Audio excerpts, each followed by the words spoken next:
नमस्कार, मैं हूं इंद्रमोहन शर्मा। परत दर परत न्यूज़ चैनल में आपका स्वागत है और आप देख रहे हैं सिलसिला कार्यक्रम।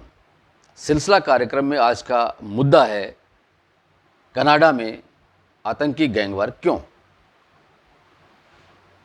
भारत और कनाडा इन दो देशों के बीच वर्ष 1947 से राजनयिक संबंध रहे हैं, रिश्ते रहे हैं और उन रिश्तों की वजह से दोनों देशों के बीच करोड़ों डॉलरों का व्यापारिक संधि के तहत बिजनेस हो रहा है। और इतना ही नहीं, करीब 15 लाख भारतीय मूल के लोग वहाँ निवासी बन चुके हैं, वहाँ रहने लगे हैं और उनमें जहाँ शिक्षार्थी हैं वहीं उद्योगपति भी हैं और कामगार भी हैं। लेकिन पिछले कुछ दिनों से कनाडा में इस कदर हालात हो गए हैं कि भारतीय मूल के रहने वाले लोग वहाँ परेशान हैं और उनके जो रिश्तेदार और अभिभावक भारत में रह रहे हैं वे भी परेशान हैं।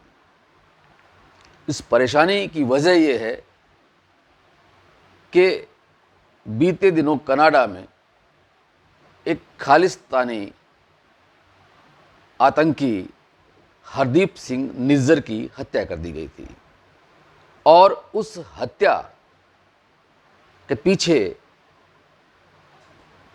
कनाडा के प्रधानमंत्री जस्टिन ट्रूडो का ये कहना है, उनका ये आरोप है कि निज्जर की हत्या भारत की एजेंसी रॉ ने करवाई है। एक बहुत बड़ा आरोप है और तथ्यहीन आरोप है। उसमें अभी तक कोई ऐसा सबूत ट्रूडो की तरफ से किसी के सामने पेश नहीं किया गया है। इसलिए भारत की सरकार ने भी कनाडा के प्रति तीखे तेवर अपनाने शुरू कर दिए हैं और भारत सरकार ने कनाडा आने वालों की वीज़ा सुविधा को भी फिलहाल ख़त्म कर दिया गया, स्थगित कर दिया गया है। अब सवाल ये है कि कनाडा में गैंगवार क्यों हो रही है।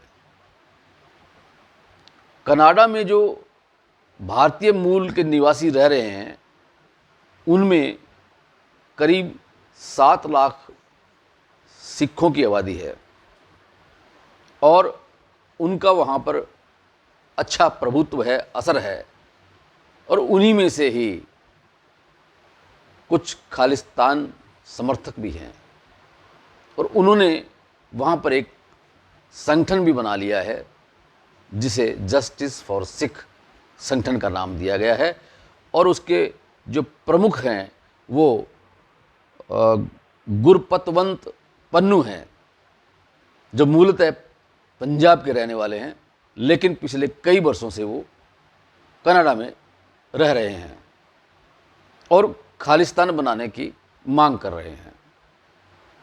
उधर लॉरेंस बिश्नोई का जो गैंग है वह भी अपना प्रभुत्व कनाडा में जमाए हुए है और उन दोनों गुटों में, गैंगवार में आपस में रंजिशें चल रही हैं, गुटबाजी चल रही है जिसके चलते गैंगवार हो रहा है। लेकिन उस गैंगवार का जो बुरा असर है वो भारतीय मूल के निवासियों पर ज़्यादा पड़ने लगा है।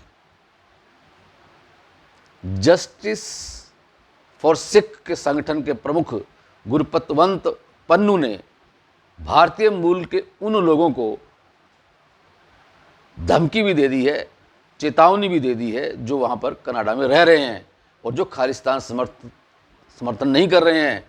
उनको कह दिया है कि आप कनाडा छोड़िए और भारत चले जाइए।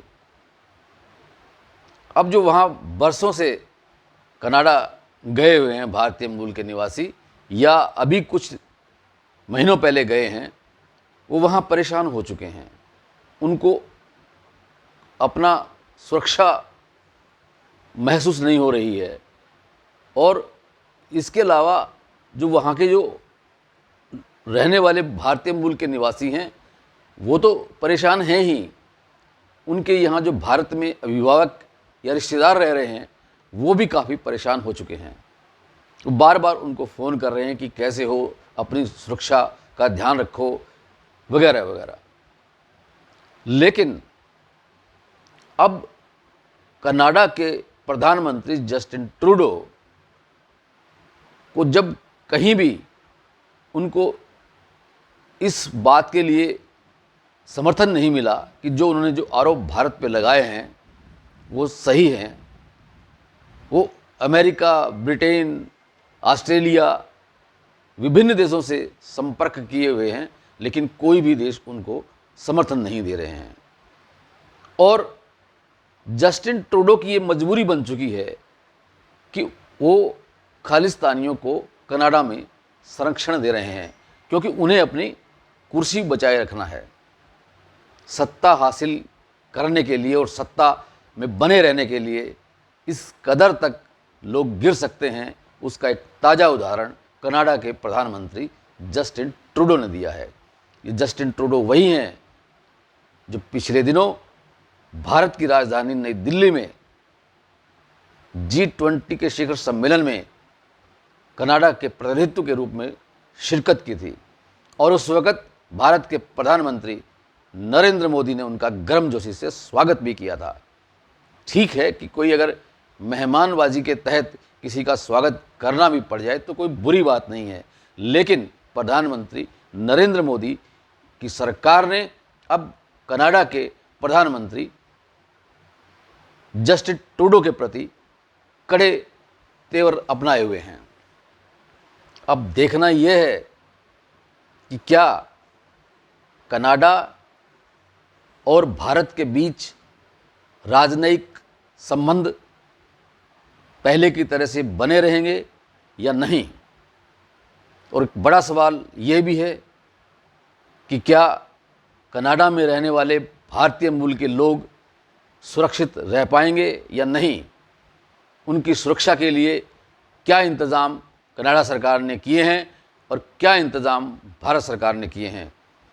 भारत सरकार को ये सोचना चाहिए कि जो कनाडा में भारतीय मूल के निवासी रह रहे हैं उनकी सुरक्षा का पूरा बंदोबस्त होना चाहिए, और उनको वापस अगर वो भारत आना चाहते हैं तो उनको पूरी तरह से सुरक्षा सहित भारत में लाना चाहिए।